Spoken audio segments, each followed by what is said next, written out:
नमस्कार दोस्तों, आप सबका मैं एक बार फिर से स्वागत करता हूं आपके अपने चैनल लर्निंग विद फैज में। क्या इस साल इंडिया में मॉनसून नहीं देखने को मिलने वाली है? क्या इस साल इंडिया में मॉनसून नहीं आने वाली? क्या इस साल भारत में बारिश काफ़ी कम होने वाली? ये एक ऐसा सवाल है जो हमारे सामने एक बार फिर से आकर खड़ा हो गया है और वजह आप जानकर हैरान हो जाएंगे। आईएमडी इंडियन मेट्रोलॉजिकल डिपार्टमेंट ने ये प्रिडिक्शन की है कि इस साल 65% रेनफॉल डेफिसिट देखने को मिल सकती। 65% रेनफॉल डेफिसिट का मतलब है 65% कम बारिश होना आम वर्षों के मुकाबले। इसका मतलब ये भी हुआ कि काफी सारे ऐसे क्षेत्र होंगे जो इस साल सूखाग्रस्त होने के कगार पे आ गए हैं। सूखाग्रस्त होने का सीधा मतलब ये हुआ कि वहाँ के लोग सफ़र करने वाले हैं, वहाँ की इकॉनमी सफ़र करने वाली है और वहाँ के एग्रीकल्चर सिस्टम को क्षति होने वाला है। तो एक बार फिर से भारत में सूखा आने का जो खतरा है वो फिर से मंडराने लगा है। सूखाग्रस्त होना मतलब सीधा इसका इम्पैक्ट भारत की इकॉनमी पे पड़ना, भारत की जो ह्यूमंस मतलब हमारे लोग पे पड़ना और भारत की एग्रीकल्चर सिस्टम पे स्ट्रेस देखने को मिल सकती है। हमारा देश जो लार्जली डिपेंडेंट है एग्रीकल्चर के लिए नेचुरल रेनफॉल पे यानी मॉनसून पे, वो अगर क्षति उसको अगर पहुंचेगी तो इसी वजह से पहुंचेगी कि इस साल बारिश शायद कम देखने को मिलने वाली है।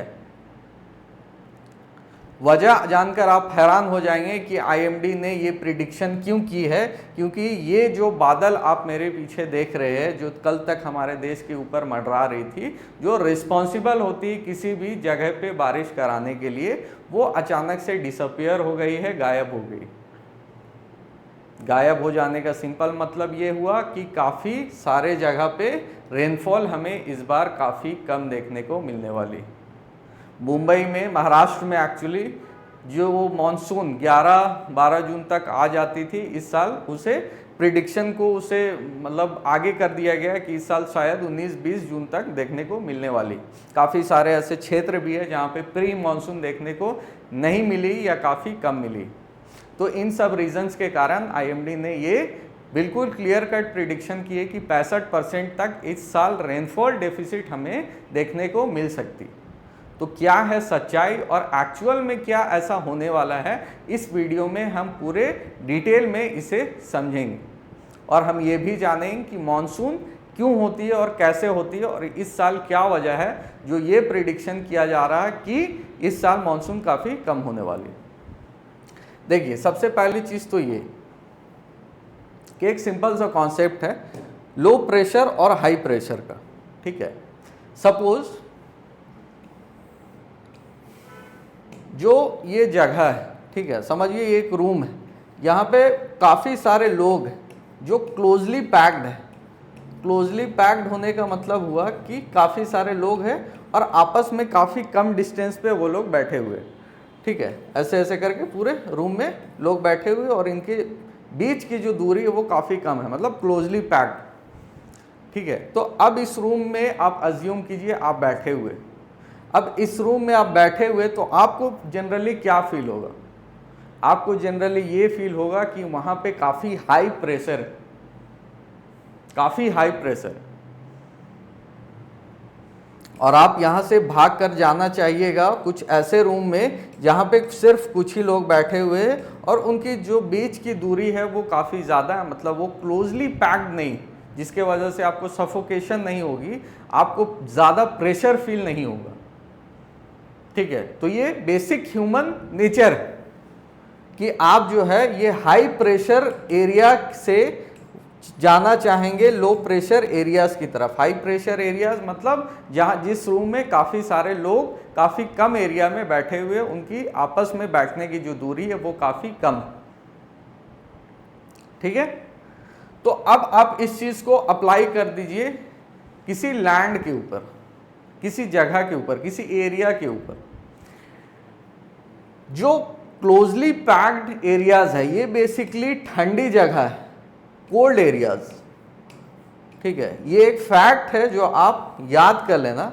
बेसिकली ये कोल्ड एरिया है, तो कोल्ड एरिया में जो होती है वो हाई प्रेशर जोन होता है, क्योंकि कोल्ड एरिया का जो मॉलिक्यूलर स्ट्रक्चर है, बेसिकली ठंडा पानी अगर आप उठाकर देखें और उसकी मॉलिक्यूल को माइक्रोस्कोपिक लेवल पे ऑब्जर्व करें तो आप देखेंगे उनकी जो मॉलिक्यूल्स है वो क्लोजली पैक्ड है। इसीलिए मैंने एग्जांपल दिया एक रूम का और पर्सन का, ताकि आप इससे को रिलेट कर पाए। ठीक है, तो क्लोजली पैक्ड है। क्लोजली पैक्ड होने का मतलब है कि मॉलिक्यूल की आपस की डिस्टेंस काफ़ी कम है, काफ़ी करीब से बारीकी से वो लोग एक दूसरे से जुड़े हुए, क्लोजली पैक्ड, राइट। तो जहाँ पे भी क्लोजली पैक्ड मॉनसून ये मॉलिक्यूल्स होती है, बेसिकली वो कोल्ड एरियाज होती है, कोल्ड वाटर होती है। ठीक है, तो फॉर एग्जांपल ये कोल्ड एरिया है, तो यहाँ पे हाई प्रेशर जोन क्रिएट होता है, क्योंकि ऑब्वियसली सारे लोग आपस में काफ़ी कम डिस्टेंस पे बैठे हुए, तो वहाँ की प्रेशर हाई होगी। और जहाँ पे हॉट एरियाज होते हैं, गर्म जगह, जैसे हमारा देश मई जून के टाइम में काफ़ी गर्म होता है, क्योंकि डायरेक्ट सनलाइट यहाँ पे पड़ती है, जिसके कारण टेम्परेचर काफ़ी हाई होता है। तो टेम्परेचर जब भी बढ़ेगा मतलब वहाँ पे गर्म जगह होगी, तो गर्म जगह में जो है वो लो प्रेशर एरियाज क्रिएट होता है। ठीक है, हॉट एरियाज, जैसे कि हमारी कंट्री अभी के टाइम पे, मई जून के टाइम पे। ठीक है, तो लो प्रेशर एरियाज। तो और जो हवा, जैसे हमने अपने ऊपर एग्जांपल देके देखा कि किस तरह हम एक कंपैक्ट जगह पे ना रहकर, जहाँ पे कम एरिया है, काफ़ी ज़्यादा लोग हैं, हम उस जगह, उस रूम में जाना चाहेंगे जहाँ पे कुछ ही लोग हैं और काफ़ी ज़्यादा जगह है, मतलब लो प्रेशर एरियाज में। ठीक इसी तरह हवाएं भी फंक्शन करती है। जो हवाएं होती है, जो अपने साथ बेसिकली मॉइस्चर लेके आती है, बेसिकली बारिश कराने के लिए मॉइस्चर को होना बहुत ही ज़रूरी। तो जो मॉइस्चर लेके आती है अपने साथ, वो बेसिकली हाई प्रेशर एरियाज से लो प्रेशर एरियाज की तरफ आती है। ठीक है, ये बेसिक नेचर होता है एयर का, विंड का। ठीक है, तो जब वो हाई प्रेशर एरियाज से लो प्रेशर एरियाज की तरफ जाते हैं तो वहाँ पे रेनफॉल कराते हैं। This is the basic concept of why rainfall occurs. ठीक है, क्योंकि जो हवाएं होती है वो हाई प्रेशर एरियाज से लो प्रेशर एरियाज की ओर जाती है, वहाँ पे क्लाउड फॉर्मेशन करती है और वहाँ पे बारिश कराती है। ठीक है, तो ये रीजन है। नाउ अब ये हवाएं काफ़ी सारे एरियाज से होकर आती है, जैसे for example western disturbance. Western disturbance का सीधा मतलब हुआ कि वेस्ट की तरफ से चली आ रही ईस्ट की तरफ हवाएं। ये वेस्ट है, ये ईस्ट है, तो वेस्ट के से ईस्ट की तरफ जो हवाएं आती है वो होती है वेस्टर्न डिस्टर्बेंस और वेस्टर्न जेट स्ट्रीम्स। ठीक है, तो पहली रीज़न तो ये कि वेस्टर्न डिस्टर्बेंस यहाँ से आती है, यहाँ पे हमारा हिमालय है। ठीक है, यहाँ पे हमारा हिमालय है और हिमालय से यहाँ से टकरा कर ये हवा यहाँ पे क्लाउड फॉर्म करती है, लो प्रेशर एरियाज पे क्लाउड फॉर्म्स करती है और यहाँ पे बारिश होते। ठीक है, तो पहली रीज़न तो ये। दूसरी रीज़न, जो पानी है, ठीक है, जो पानी है वो लैंड के मुकाबले काफ़ी देर से गर्म होता है और देर से ठंडी होती है। मैं रिपीट करता हूँ, जैसे जो ये पानी है और ये जो लैंड है, वाटर एंड लैंड, ठीक है, तो पानी जो होती है वो लैंड के कंपैरिजन में काफ़ी देर से गर्म होती है और काफ़ी देर से ठंडी होती है। ठीक है, और दूसरी तरफ लैंड जो है वो काफ़ी जल्दी गर्म होती है और काफ़ी जल्दी ठंडी होती है। ठीक है, तो ये रीज़न है। तो अब जो वाटर है वो लैंड के कंपैरिजन में गर्म है। ठीक है, क्लियर। लैंड जो है वाटर के कंपैरिजन में ज़्यादा, वाटर जो है लैंड के कंपैरिजन में ज़्यादा गर्म है। गर्म तो दोनों है, लेकिन अगर दोनों का कंपैरिजन किया जाए तो यहाँ देखी जाएगी कि ये एक्चुअली कोल्ड है, क्योंकि ये देर से गर्म होती है तो ये ज़्यादा ठंडी रहेगी लैंड के कंपैरिजन में। क्लियर। और ये ज़्यादा हॉट रहेगी। तो जहाँ पे भी कोल्ड होगा वहाँ पे एक्चुअली हाई प्रेशर एरियाज होगा, तो हवाएं जो है यहाँ की जो बेसिकली हवाएं जो है विंड्स जो है वो जाएंगी फ्रॉम हाई प्रेशर एरिया से लो प्रेशर एरिया मतलब लैंड की तरफ। तो यहाँ से जो है हवाएं जाती है फ्रॉम द सी मतलब पानी से होकर लैंड की तरफ जाती है, और यहाँ पे एक्चुअली में लो प्रेशर एरियाज में क्लाउड फॉर्म करती है और यहाँ पे बारिश कराती है। ठीक है, तो ये फिर बारिश होकर फिर ऊपर नॉर्थ की एरियाज में जाती है, इसलिए साउथ में पहले मानसून देखने को मिलती है। ठीक है, क्योंकि ये लार्जली कनेक्टेड है टू द सी। ठीक है, और यहाँ से ये दो एरियाज में डिवाइड होती है, एक अरेबियन सी एक बे ऑफ बंगाल। ठीक है, फिर दोनों एरियाज में वो बारिश कराती है। दूसरी रीज़न तो ये। ठीक है, now the third reason is inter tropical convergence zone. Inter tropical convergence zone basically trade winds जो होती है वो आपस में आकर टकराती है लो प्रेशर एरियाज में और वापस से वहाँ पे बारिश कराती है। That is the basic concept of Indian tropical convergence zone. ठीक है, कन्वर्जेंस मतलब ट्रेड विंड जो है वहाँ पर आकर टकराती है और वहाँ पे लो प्रेशर एरियाज में बारिश कराती है। दूसरी रीज़न तो ये, सॉरी तीसरी reason. Now the fourth reason,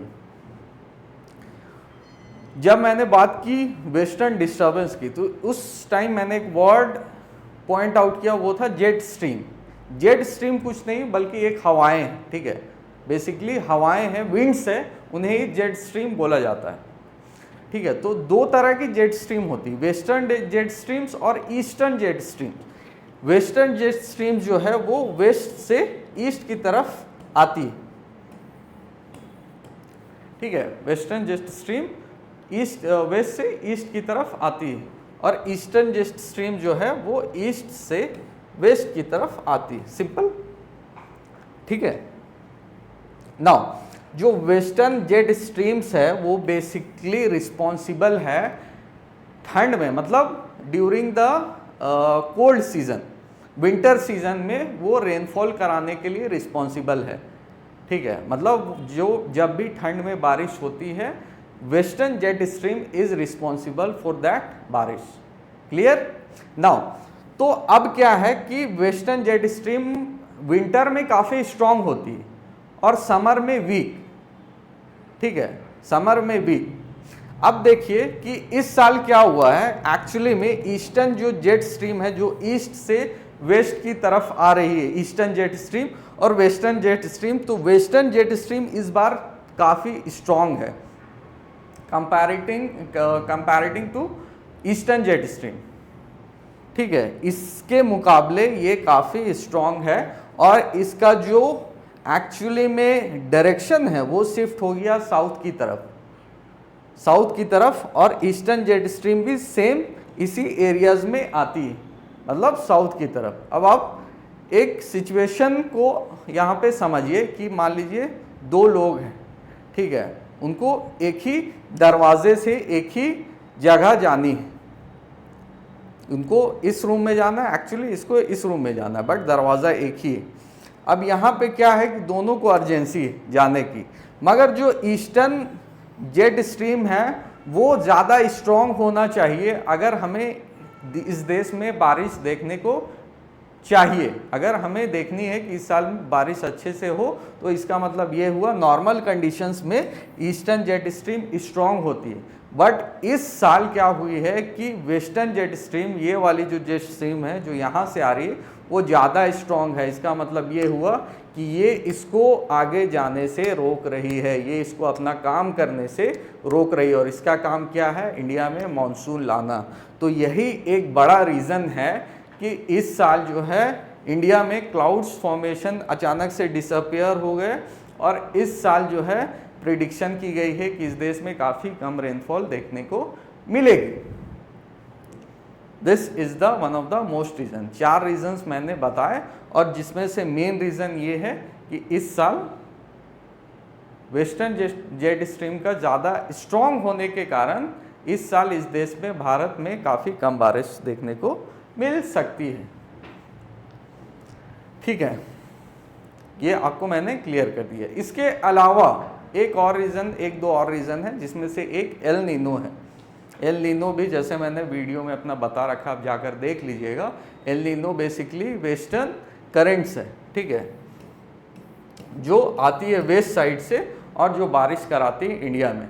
तो इन करेंट्स का वीक हो जाने के कारण बेसिकली लो प्रेशर जोन यहाँ पे क्रिएट नहीं हो पा रहा है। वापस से ये करेंट्स जो है वो वापस इस दिशा में चले जा रहे हैं। ये बेसिकली एक ऐसी फेनोमेना है जो 2 से 7 सालों के बीच रिपीट होती है, और इस साल वापस से एल नीनो देखने को मिली है, जिसके कारण एक ये भी रीज़न है कि एल नीनो के वजह से भी इस साल बारिश कम देखने को मिलेगी, और ये प्रिडिक्शन हमने पहले भी कर रखा था, ठीक है। इस वीडियो एल नीनो वाले वीडियो में मैंने एल नीनो के बारे काफ़ी डिटेल में बताया हुआ, आप जाकर प्लेलिस्ट में चेक कर लेना।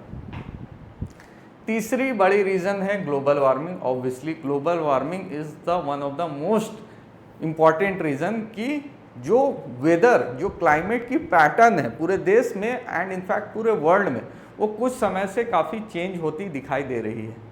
तो ग्लोबल वार्मिंग इसका मेन रीज़न है। Global warming, green house effect, किस तरह से इन सब ग्रीन हाउस गैसेस और इन रीज़न के कारण ग्लोबल टेम्परेचर बढ़ रहा है, और ग्लोबल टेम्परेचर बढ़ने के कारण किस तरह से पूरे वर्ल्ड की जो क्लाइमेट की पैटर्न है वो चेंज होती हुई नज़र आ रही है, right. And the most important reason for global warming is pollution. Pollution, the basic reason is pollution. Pollution चाहे आप फैक्ट्री के लेवल पे देखें या इंडिविजुअल के लेवल पे देखें, आप मोटर व्हीकल से बाहर आने वाले धुएं को देखें, किसी भी चीज़ को देखें, सॉलिड वेस्ट की अगर पॉल्यूशन की बात करें, एयर पॉल्यूशन की बात करें, वाटर पॉल्यूशन की बात करें, इनफैक्ट सॉइल पॉल्यूशन की बात करें, तो सबका कहीं ना कहीं कंट्रीब्यूशन है ग्लोबल वार्मिंग के ऊपर। और global warming he is also one of the reason कि पूरे वर्ल्ड में जो है क्लाइमेट की जो पैटर्न है उसे बदलता हुआ देखा जा रहा है। कभी कभी अनयूजुअल बारिश देखने को मिल सकती, बिन मौसम बरसात देखने को मिलती है, काफ़ी ज़्यादा गर्म देखने को मिलती है, और इसी वजह से विंटर की जो ड्यूरेशन है, जो पहले काफ़ी लंबे टाइम तक हुई करती थी, आज के टाइम पे विंटर जो है काफ़ी कम, 1-8 महीने ही देखने को मिलती है। इनफैक्ट काफ़ी एरियाज़ इंडिया में ऐसे हैं कि विंटर उसमें काफ़ी कम देखने को मिलता है। काफ़ी सारे क्लाइमेटिक चेंजेस हो रहे हैं, तो ग्लोबल वार्मिंग भी उनमें से एक रीज़न है कि इस साल रेनफॉल देखने को कम मिलने वाली। अब वेट एंड वॉच का सिचुएशन है कि एक्चुअल में क्या किस हद तक रेनफॉल इस साल होती है, और अगर सूखा इस साल पड़ता है हमारे देश में तो भारी से भारी नुकसान होने वाला है, ये आप मानकर चलिए। तो होप ईच एंड एवरीथिंग आपको क्लियर हो गया होगा कि किस तरह से क्लाउड का फॉर्मेशन होता है, किस तरह से लो प्रेशर एरियाज़ बनता है, हाई प्रेशर एरियाज़ से लो प्रेशर एरियाज़ की तरफ बादल आती हैं, हवाएं आती हैं और बारिश कराती है। होप आपको क्लियर सब कुछ समझ में आ गया होगा, ठीक है। तो आज के लिए बस इतना ही। इसी तरह की वीडियोस के लिए हमें फॉलो करें, हमारे चैनल के साथ जुड़े, हमें सब्सक्राइब करें एंड इस वीडियो को लाइक एंड शेयर करें। Thank you so much.